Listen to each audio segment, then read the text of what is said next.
Welcome to the Jaron Jarvis channel. I am Jaron Jarvis. Today, I would like to introduce to you, He'll Always Be Watching Me. My life became a living hell 5 months ago.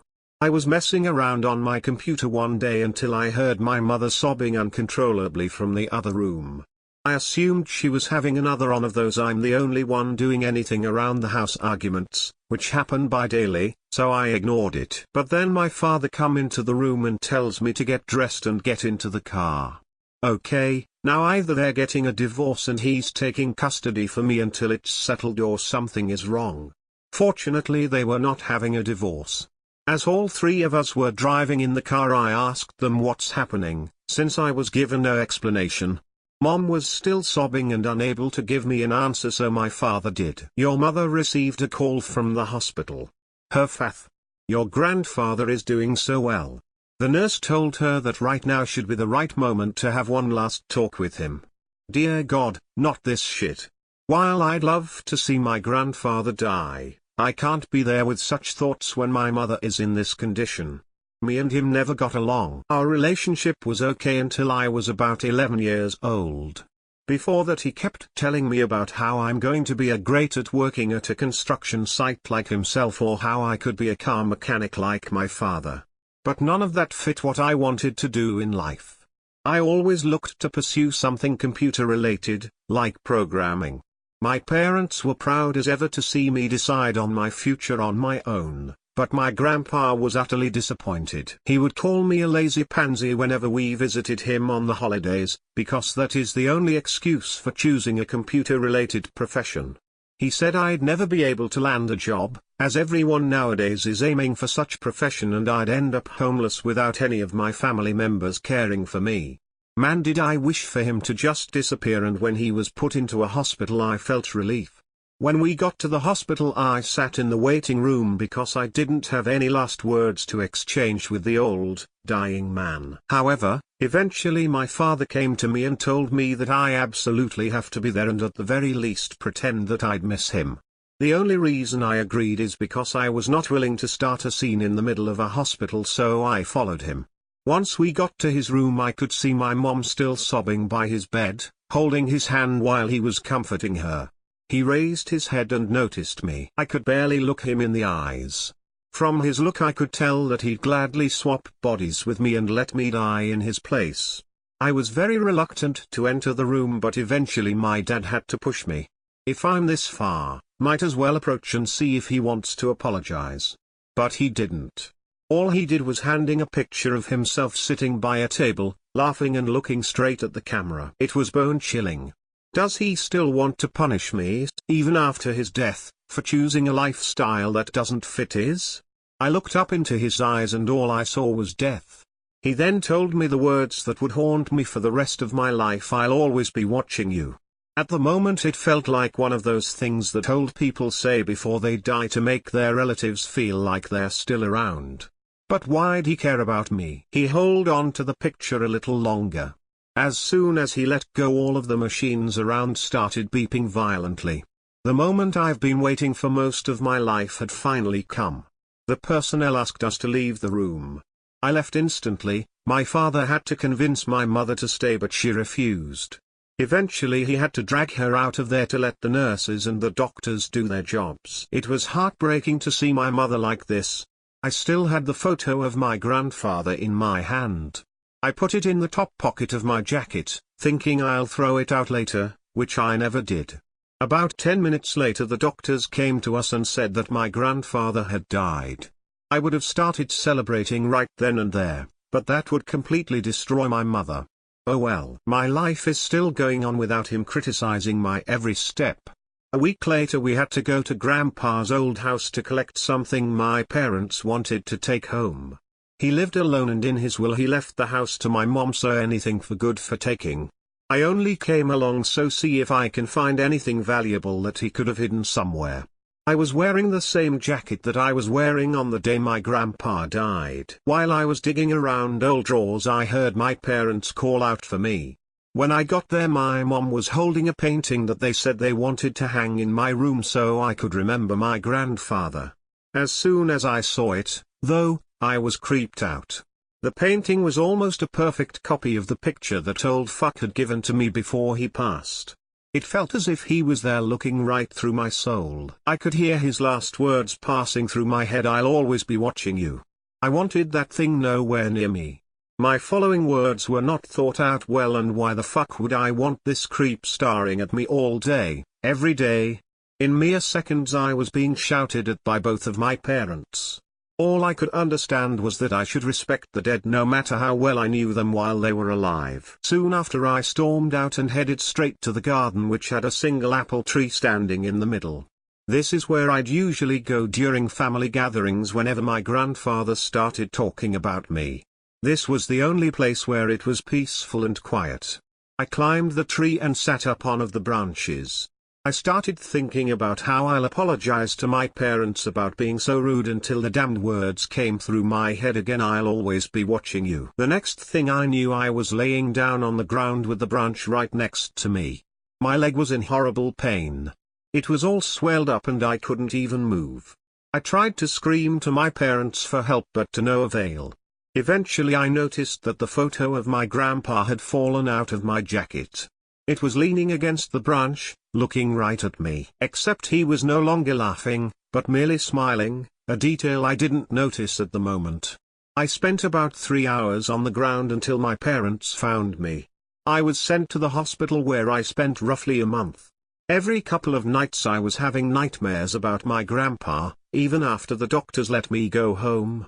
They ranged from simple memories of him criticizing me to him literally climbing out of hell and telling me that this is just the beginning. Maybe I'm just letting all of this get to my head.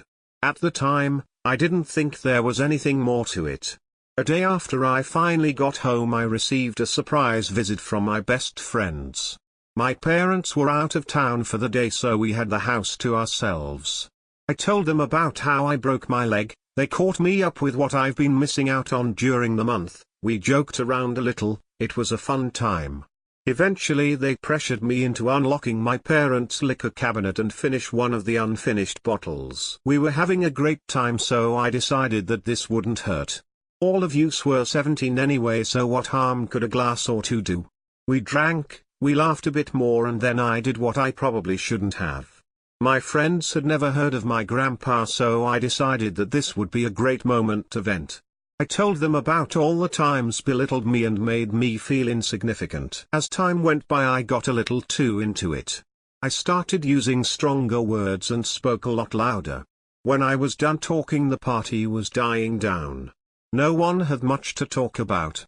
Everybody decided that we'll finish our glass and everyone can go home.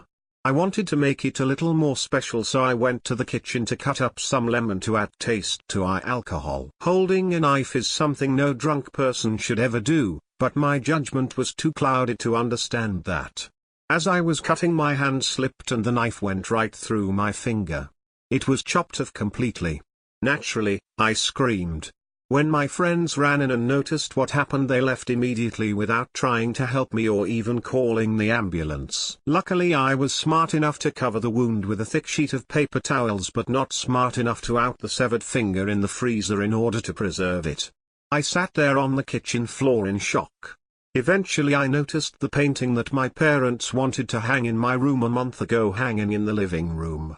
It was my grandpa, sitting by a table with a neutral expression, staring right through my soul. Nothing but the words "I'll always be watching you" were going through my head like an ominous chant. When the ambulance finally came, it was too late. The doctors said that the finger could no longer be saved.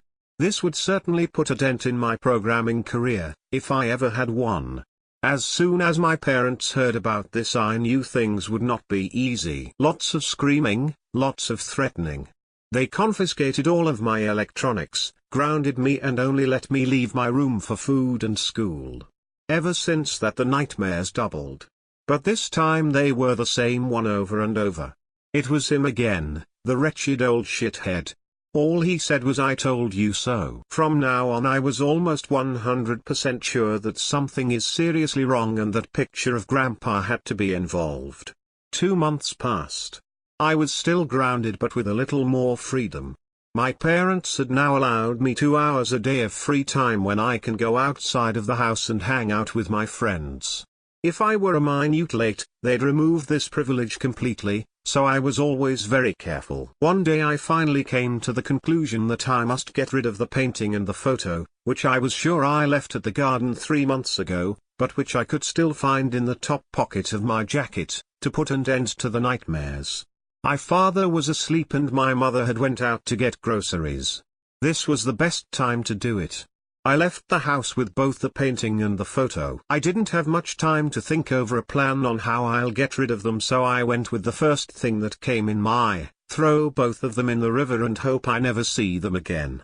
The one river that goes through my town is very rocky and the current quite fast too, therefore I thought that as the two depictions of the person I hate the most were flowing through it, they'd get pretty banged up, lowering any chances of them surviving even more. As soon as I got there I could have dropped the pictures in the river and be done with it. But no. I had to tempt fate. I began monologuing like some sort of a movie villain. What was I thinking? I said everything I thought about my grandpa, called him every insult I could come up with. And then, as every other time I talked ill of the old fucker, something happened again. In my rage I kept throwing my fist in the air and stomping my foot. The combination of the two made me lose my balance and I fell into the rocky, fast-moving river. The first thing I knew I banged my head against one of the rocks and everything went dark. I woke up in a hospital. I saw my mother talking to a doctor, she was on the verge of collapse. My father wasn't even there. Either he was in the deepest sleep ever or this was the last straw for him. The doctor described what had happened to me in the river. All I understood was that my brain had endured some heavy damage. As I looked around I noticed something. I was in the exact same room where my grandpa had died 5 months ago, and the same happened the other 2 times I went to the hospital ever since. This can't be a coincidence. And of course, like the icing on a cake, the picture of the man himself was laying next to my bed on a small cabinet along with a flower vase. This time his expression was different, yet again. It was angry. The eyes were even more concentrated on me than ever before. As I look I can see the painting hanged above the door with the exact same expression. His dying words fill my head, even louder than before. It's driving me mad. I try to stand up and remove both of them, but I can't. The doctor notices me struggling and comes over to lay me back down. Please, don't struggle. Right now you need some rest. Though, you must know. I don't care. I try to tell him that if I can't get up that he needs to get right of the photos. I try, but there are now words coming out while in the river. You suffered serious damage to your brain and spine. A part of your brain was damaged severely, which is responsible for communication. While you still are able to comprehend language, you may never speak again. Your spine didn't do any better either. It's highly probable that you may never use your legs either. Anything after that I did not hear. How could this have happened? I am now trapped inside of my own body without the ability to do anything about it at all. Trapped with my grandfather? The doctor left before I could give any sign towards the pictures. They watch me all the time. I can feel them judge me. Not a single peaceful night has passed. The moment I fall asleep I can see him laughing at me, mocking me. And to make matters worse, I don't think any of my parents, friends or relatives have come to visit me. I'm miserable and alone. I have no one. Except for my grandpa.